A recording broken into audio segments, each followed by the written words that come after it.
ఎందుకు మీరు విమర్శలు చేసేది? అలానే ఒక మాట, నేనేం తప్పించుకునే అనలే.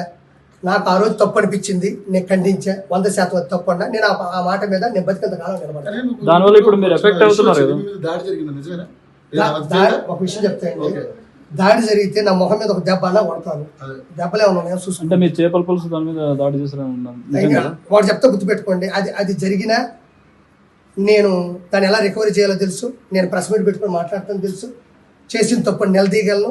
నా చేపల పులుసు మీద పడితే నా మీద పడ్డట్టే. నా చేపల పులుసు అంటే నా దగ్గర తీసుకున్న వాళ్ళు కావచ్చు, నేను ఇచ్చేవాళ్ళు కావచ్చు, నాయి కావచ్చు. నేను అంత ఈజీగా ఇన్నోసెంట్ నేను కాదు.